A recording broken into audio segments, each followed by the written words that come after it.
Welcome, friends! We're so excited to be joining you this November for FCNL's Quaker Public Policy Institute.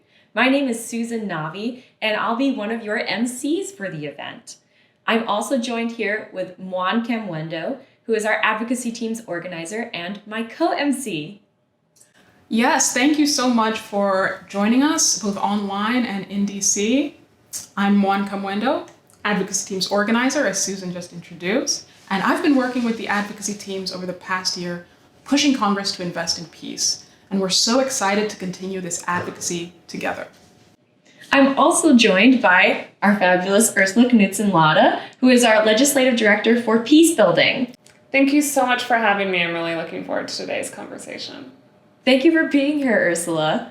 Well, this year at Quaker Public Policy Institute, we'll not only be joining in community with many friends across the country, but we'll also be doing some deep dives into the issue of peace building. Ursula, could you tell us a little bit about what peace building exactly is? Absolutely. Peace building is a long-term, often generational process that aims to transform norms and institutions to reduce the drivers of conflict, to resolve injustices non-violently. While there's no single activity of peace building, it can take many different forms, from facilitated dialogues and mediation to installing street lamps in marketplaces or organizing women's circles. And this year, we're really excited to be lobbying in support of three critical accounts for international peace building: the Complex Crises Fund, atrocities prevention, and reconciliation programs. And this year, there's a lot of pressure in Congress to make deep cuts to federal spending. And so it's so crucial that we're speaking up in support of these accounts as part of QPPI. Thank you for sharing more about that. Could you tell us a little bit about why those funds are so important? As we see rising violence and conflict around the world, these accounts are so critical because they really aim to prevent violent conflict before it begins, to respond to the early warning signs of emergent crisis, and heal fractured communities after conflicts end. For far too long, the U.S. has relied on a militarized approach to its foreign policy, and these accounts that support peace building really allow us to realign our foreign policy to focus on nonviolent approaches, to focus on prevention as a positive way to engage in the world. Plus, peace building is much more cost efficient than militarized responses. An important message at a critical time.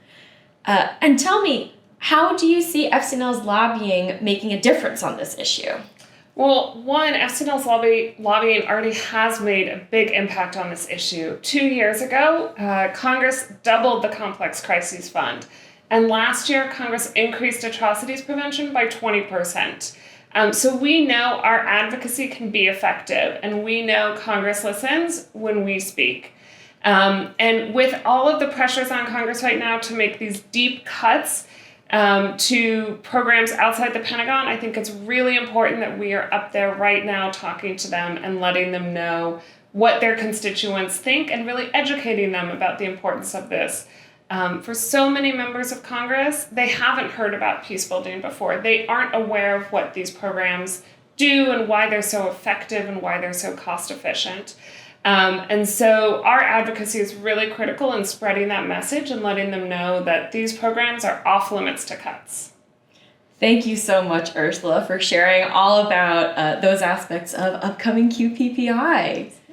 And with me, we also have Juan Camwendo, who has been working with our advocacy teams across the country, 138 teams who have been lobbying on peace building this last year.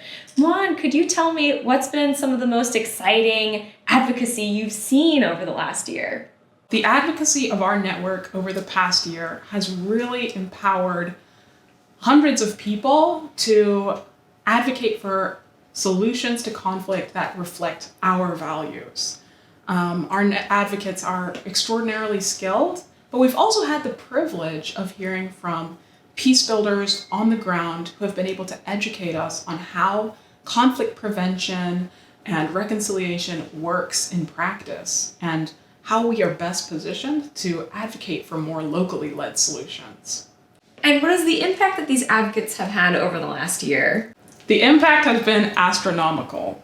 Our advocates have been critical in ensuring that their legislators are educated on and aware of these peace-building funds. And they've also been critical in ensuring that legislators know that there's constituents in district who care about these programs. On the personal side, our advocates have been critical in helping their communities become more well-versed in how peace building works and how important it is to actually raise our voice and give peace a seat at the table.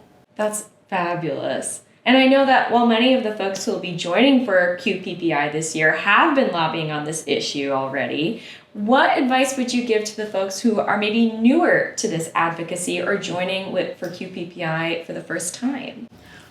I would say if you feel called to advocacy, there's a reason. Listen to that voice. Especially now, at a time in the world where there's a lot of grief and pain and rising levels of conflict, it's easy to feel hopeless or that our voice doesn't matter, when in fact the exact opposite is true. Now's the time for us to all step into the arena together as a community. And at QPPI, you'll find that community and that support that you need to empower you to take that step. And QPPI is just the beginning. FCNL has a lot of ongoing programming that will help you continue that advocacy journey. Peace advocacy is a team sport, and we want you on our team. Thank you so much, Juan, and thank you so much, Ursula, for sharing as well.